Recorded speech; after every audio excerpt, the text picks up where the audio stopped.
Olá pessoal, passando por aqui, estamos juntos, eu e meu colega Renato Salles, voltando a trabalhar projetos. Estivemos juntos nas eleições e agora vamos colocar de forma mais frequente e sistemática essa conversa com lideranças políticas e empresariais da cidade. E nada melhor para começar 2023 com um candidato que foi eleito presidente da Câmara, José Márcio Garotinho. Primeiro eu quero cumprimentar meu amigo Renato. Bom 23 para você, Renatão. Bom 2023 para você, para o Garotinho e para todos nós, para você que nos acompanha e para toda a cidade de Juiz de Fora, que é o que a gente vai discutir aqui agora. Meu vereador, é um prazer recebê-lo aqui. Parabéns pela posse desta segunda-feira. Uma missão e tanto, né? Os 2 próximos anos de eleição, 2025. PC, Renato, muito obrigado por estar aqui com vocês. Correto, são 2 anos que dá uma virada no legislativo, né? Os 2 últimos anos, os vereadores, todo o ambiente político já está pensando na eleição de 2024, né? E a gente quer fazer isso nesses 2 próximos anos, discutir e fazer muita política lá, que eu acho que a cidade precisa ter esse envolvimento. O Renato colocou até nas páginas da Tribuna e no nosso digital também, especialmente digital, porque é tempo real, ele acompanhou a sua posse e eu acompanhei também pela televisão, pela TV Câmara. E vi que você lançou algumas metas para esse seu mandato. Você poderia replicá-las para os nossos telespectadores aqui, os nossos internautas? PC e Renato, a gente reafirmou, isso tem que ser sempre dito, acho que nós estamos numa fase da vida política brasileira que a gente não pode perder a oportunidade de colocar, que ali é uma casa democrática. Ali todos têm direito à voz, todos têm direito a ser ouvidos, isso é muito importante, né? A gente tem que sempre reafirmar a democracia.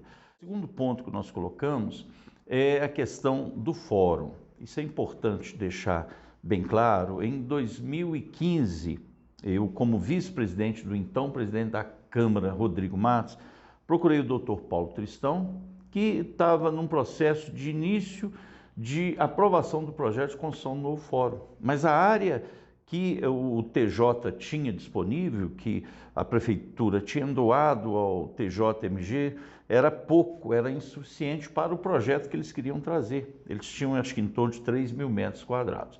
A Câmara tinha ali garantido também uma área de 3 mil metros quadrados.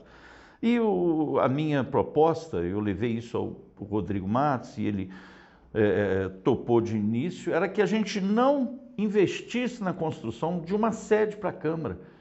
Nós não estamos em época eu costumo dizer, não estamos em época de fazer novos palácios, mas que a gente fizesse uma composição com o Judiciário, onde nós doaríamos a nossa área para ser agregada à área deles, e o Fórum Benjamin Colucci viesse para ser a instalação da Câmara, o que é uma tradição nas cidades de Minas. O próprio Barbosa Lima antes foi fórum, hoje é a sede da Câmara. E durante esses anos de 2012 a 2015, esse processo aconteceu. Nós doamos, a Prefeitura doou, através de interferência da Câmara e aprovação da Câmara, um total de 11 mil metros quadrados para que o Tribunal de Justiça pudesse fazer o novo prédio do Fórum. E nesse processo ficou acordado que o prédio do Fórum vem para o município, a Câmara não pode ter propriedade de bens imóveis, vem para o município cede para a Câmara. Mas houve a mudança do governo do Estado, à época o governador era o Pimentel, hoje o governador Romeu Zema. A gente precisa fechar esse processo. O ano que vem a previsão é de que o novo fórum seja inaugurado em meados do ano que vem. Dr. Paulo Tristão, que à época era o diretor do fórum, voltou a ser diretor do fórum, então talvez até a chance da gente fechar com chave de ouro esse processo. Então esse é uma segunda meta que a gente quer estabelecer e cumprir agora. Outro ponto que a gente entende é que nós precisamos avançar na comunicação da Câmara. Nós temos uma TV aberta, temos hoje mídias digitais de todos os tipos, e a gente precisa ter uma interlocução cada vez maior com a população. A população precisa saber o que o seu vereador, aquele vereador que você votou, está fazendo, está trabalhando, quais são as posições dele, e nós precisamos ouvir cada vez mais a população. Então nós vamos investir em comunicação na Câmara. E por fim, nós estamos com os 2 próximos anos de discussões políticas, nós precisamos discutir temas maiores que envolvem a cidade, dentro da Câmara Municipal. A Câmara Municipal é uma caixa de ressonância. Qualquer manifestação política, ou às vezes até não política, que se deseja fazer, é feito na Câmara, na porta da Câmara. Então nós precisamos abraçar isso, de que realmente nós somos essa caixa de ressonância, levar para a Câmara a discussão de grandes temas, por exemplo, mobilidade urbana, né? A infraestrutura da cidade, ela está envelhecida, o nosso asfalto está envelhecido. Será que o sistema que a gente usa hoje para fazer o tapa-buraco é o correto? A drenagem urbana, que nós temos uma insuficiência enorme, como é que nós vamos investir nisso? Então nós precisamos levar essas discussões para dentro da Câmara. Eu acho que a Câmara, ela pode ser esse elo de ligação entre o Executivo, que é a Prefeitura, e a sociedade, a gente juntar essas arestas. A gente tem várias universidades, temos técnicos, especialistas. Então, assim, resumidamente, é o que a gente pretende fazer nesses 2 próximos anos. Garotinho, desses 4 temas que você elencou, o que, se eu estiver errado, você pode me corrigir, por favor, o que eu vejo como mais difícil, a meta mais difícil de ser alcançada, talvez seja, de fato, a consolidação da transferência do prédio da Câmara para o prédio do Fórum. Isso porque não depende só da Câmara, depende de outros atores políticos, do TJ, do Governo do Estado, e também da Prefeitura. Você acredita que isso pode dar errado de alguma forma? Que você falou que isso foi acordado lá atrás, em 2015, no governo do ex-governador Fernando Pimentel, agora a gente tem um novo governo, enfim, são outros atores políticos. Você acredita que isso pode ter algum problema? E indo além nessa pergunta, o que a cidade pode ganhar com isso? Eu imagino que os vereadores, de fato, ganham um prédio mais novo, um prédio mais adequado, gabinetes maiores. Mas, em contrapartida, o que a cidade também ganha com essa transação imobiliária que foi feita para levar a Câmara para esse prédio novo? Olha, esse processo todo, em uma das leis que foram aprovadas à época, chegou a constar até a obrigação de que o prédio viesse para o município. E isso depois teve que ser retirado da lei porque juridicamente não poderia se estabelecer isso em lei.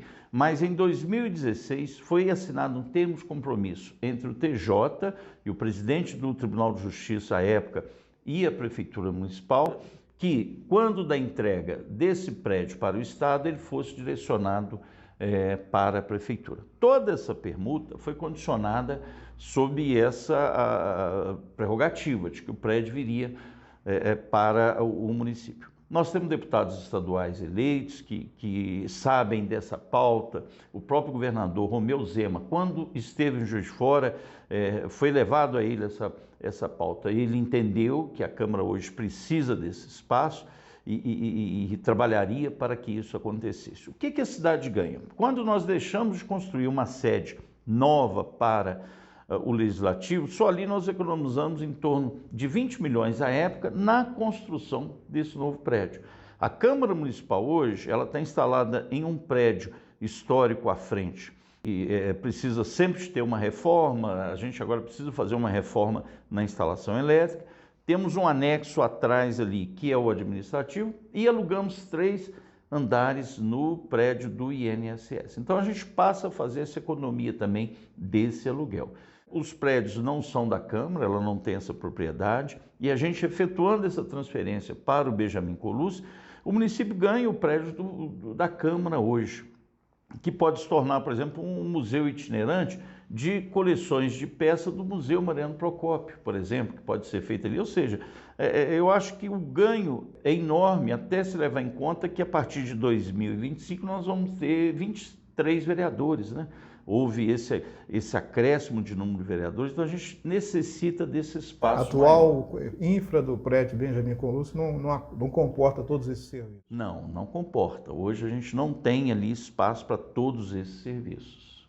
Agora, Zé Márcio, uma outra questão também que você passou rapidamente por ela aí, mas é uma meta, é discutir com maior intensidade demandas que a cidade tem. E você abordou 2 que eu acho que são assim, estratégicas, são prioritárias, que é a mobilidade urbana e a infraestrutura. Você falou inclusive de drenagem. Como você pretende levar essas discussões se a Câmara já por si só hoje faz essa discussão em audiências públicas, em comissões e até mesmo em plenário? Eu acredito que a gente possa avançar nisso.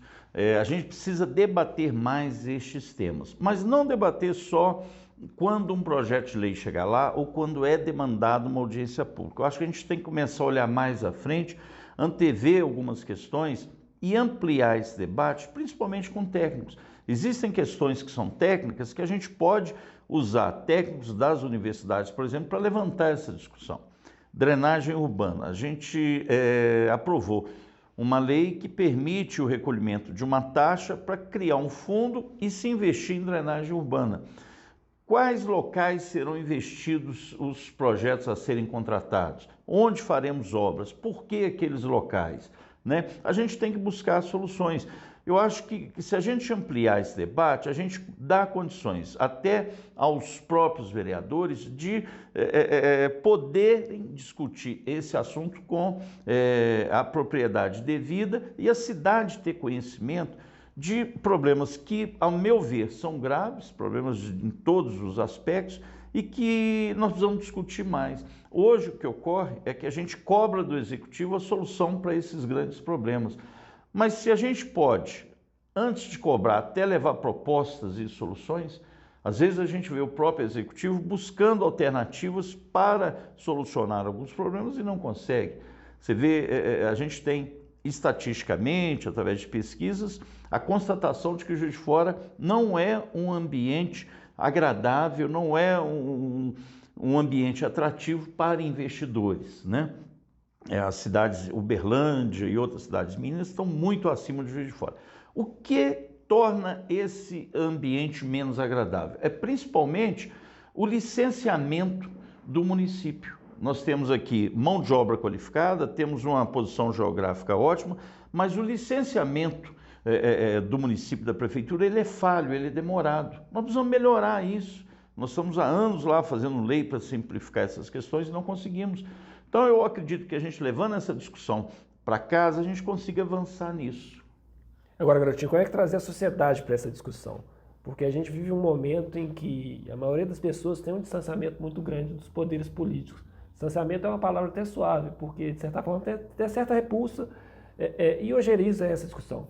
Eu acho que é aí que entra, então, talvez essa sua quarta proposta, que é tentar aumentar as ferramentas de comunicação da Câmara. Enfim, como é que você quer quebrar essa barreira, esse distanciamento, apesar da Câmara ser a porta de todas as discussões da cidade, como você bem pontuou na sua posse, mas ela ainda está distante de boa parte da sociedade. Como é que quebrar isso e tornar o trabalho dos vereadores mais visível à sociedade juiz-forana?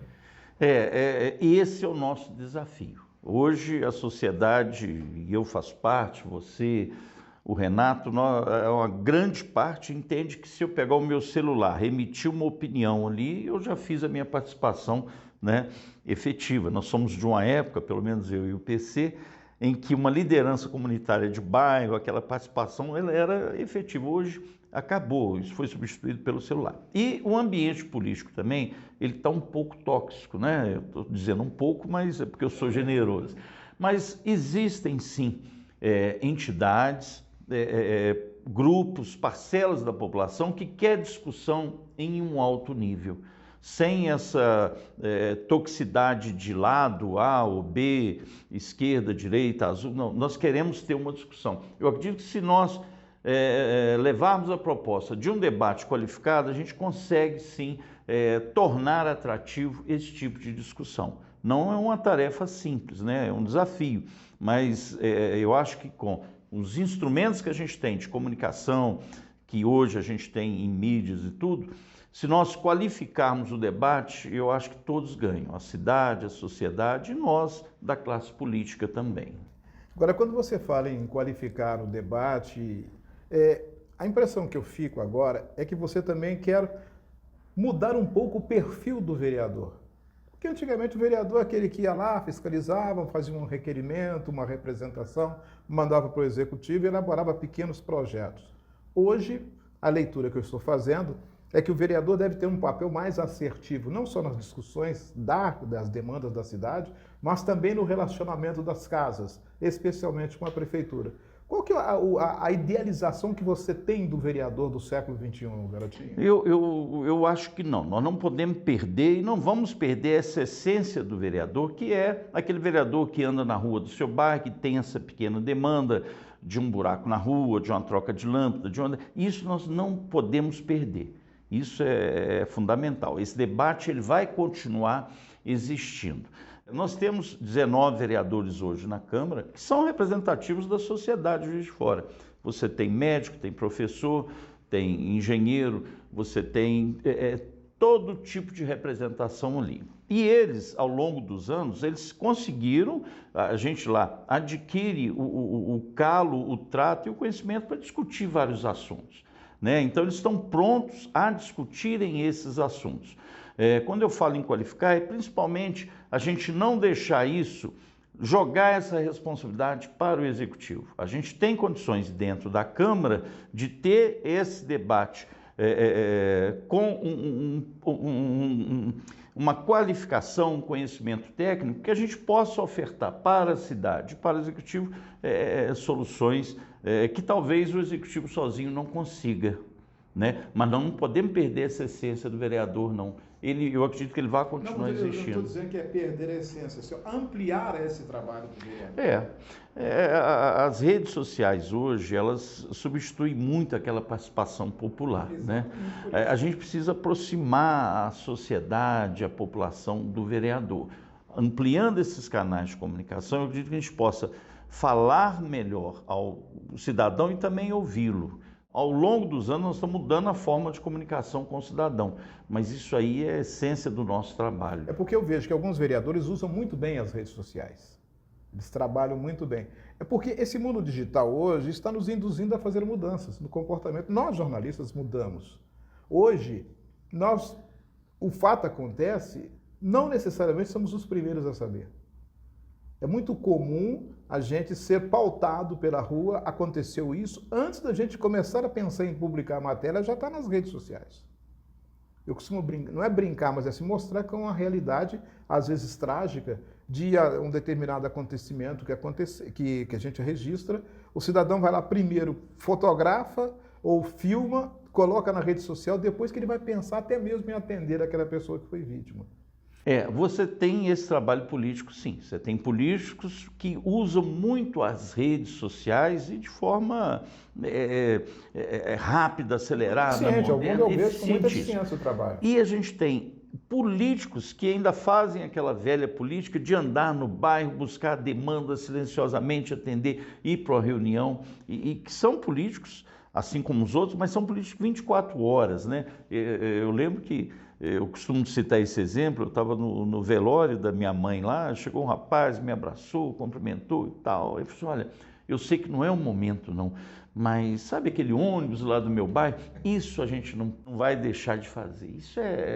E eu particularmente gosto muito disso. Isso é legal, é bom, a gente nem sempre consegue atender, mas é um tipo de político que ele se mantém. Você tem, por exemplo, na Câmara Municipal, alguns vereadores ali que são silenciosos. Você olha para ele, a rede digital dele é de pouca frequência, isso e aquilo, ele não faz muito barulho, mas ele tem um trabalho de formiguinha que é fantástico, né? Agora, garotinho, a gente está chegando perto do nosso final e eu queria fazer aqui um exercício de futurologia. Ao final de 2024, quando acaba a sua gestão à frente da presidência da Câmara, que legado você quer deixar? Qual que vai ser sua marca? O que você quer levar adiante? E indo além, a gente tem a experiência dos ex-presidentes da casa mais recentes, que a partir dessa projeção desse cargo, que é importante, é o terceiro na linha sucessória do município, eles se projetaram como candidatos a outras cadeiras. E você não disputou esse ano agora? Não. Ano passado? Não. Há alguma projeção? Isso pode levar você a buscar novos passos, novos caminhos na política? Olha só, o legado que a gente imagina deixar na Câmara é que a Câmara seja, cada vez mais, ela tem interatividade com a população, que a gente adapte essa interatividade com a tecnologia moderna e que a Câmara discuta cada vez mais política pública, de interesse público, política de cidade. A gente precisa discutir política de cidade, né? Eu ontem disse lá que a gente tem a oportunidade, se bem conduzido esse processo, de construir um projeto de cidade e não um projeto de governo. Que seja qual for o governo, ele seja tocado e a gente possa oferecer para a cidade esse tipo de projeto. Diz também que eu sou muito feliz sendo vereador, eu adoro ser vereador, é algo que me satisfaz. Já me perguntaram, por que você não é candidato a deputado? Eu tenho 60 Acabamos de perguntar anos. agora. Não sou candidato a deputado, não tenho esse interesse, tá? Mas não é uma porta fechada, né, garotinho? Não, é uma não é. porta fechada, não é. Mas não me atrai. Eu acho que eu estando aqui em Juiz de Fora, eu consigo fazer mais pela minha rua, pelo meu bairro, pela minha cidade, pelo meu segmento, do que se for como deputado. São processos diferentes. Como deputado eu posso também fazer isso, mas eu consigo de forma mais direta participar da cidade. Isso é muito atrativo, isso é muito legal. Eu gosto muito desse processo. Bom, a gente agradece muito a sua presença aqui, garotinho, e certamente é a primeira de uma série que nós voltaremos a conversar, porque, como você mesmo apontou, demandas não faltam. Não. Projetos também não faltam. Interesse também não falta, porque você e os demais vereadores têm um papel crucial na democracia. Vocês fazem essa intermediação entre as ruas e os instâncias de poder, vocês fazem o papel de fiscalização e, principalmente, de reverberar o sentimento das ruas pelas vias políticas. Então, você vai voltar muitas vezes aqui, porque o nosso papel aqui na Rede Tribuna é também fazer essa provocação às instâncias de poder. Eu costumo dizer que nós damos voz àqueles que não têm voz. E certamente nós vamos transferir essa conversa para vocês, que são os pontos que impulsionam a solução de demandas através do seu trabalho, provocando o executivo. Enfim, são provocações sistemáticas que vão resolver as demandas, tentar, pelo menos, encontrar saídas para a população. E eu quero agradecer muito a sua presença e já antecipo de novo desejar-lhe sucesso na presidência da Câmara. Competência não preciso discutir, porque eu já o conheço há muito tempo, você foi um funcionário de carreira brilhante, é um vereador muito competente, já está no seu terceiro mandato, experiência então não falta. E agora, nessa nova experiência de presidir a Câmara Municipal. PC, agradeço o espaço, lá nós somos 19 vereadores, nós temos condições de qualificação todos, de debater todos os assuntos da cidade. Eu posso debater com menos propriedade um assunto da saúde ou da educação, mas nós temos condição de debater vários assuntos, todos os 19 vereadores, temos comissões com capacidade de discutir vários assuntos. Agradeço o espaço, não só a mim, mas aos outros vereadores também, e vai ter o troco, tá? Quero recebê-los lá na Câmara, para que a gente possa, vocês participarem também desse processo que a gente está se propondo a fazer. Mas é isso, né, Renatinho? A Câmara é a estratificação da população. A população está representada ali. Perfeito. Tem o engenheiro, tem o médico, tem o mais religioso, tem, enfim. E é o perfil do voto proporcional, É o perfil né, do voto proporcional. É a estratificação do voto de toda a população Então, que elege os 19. A Câmara é a cara da cidade. Perfeito. A definição é correta. Ali é a estratificação da cidade. Os 19 que hoje lá estão são os representantes que nós elegemos. E graças a Deus hoje nós temos uma legislatura muito boa, muito equilibrada, muito qualificada e que dá bons frutos, trabalha-se muito e a gente precisa levar isso ao conhecimento do cidadão. O mandato, como o próprio nome diz, mandato significa procuração. É o que você dá um mandato a um advogado para falar em seu nome e damos aos políticos um mandato, ou seja, uma procuração para falar em nosso nome. Sim. É isso que as ruas promovem. Irmãozinho, vamos voltar a conversar mais com os nossos representantes. Muito em breve. E a gente vai cumprir esse papel também, né, PC? De Com seguir certeza. debatendo a cidade e fiscalizando as ações tanto da Prefeitura como também da Câmara Municipal. Então, você que está conosco aqui, obrigado pela participação. Voltaremos a conversar. Você está sempre convidado, porque, afinal, você é o mais importante. Aquele abraço.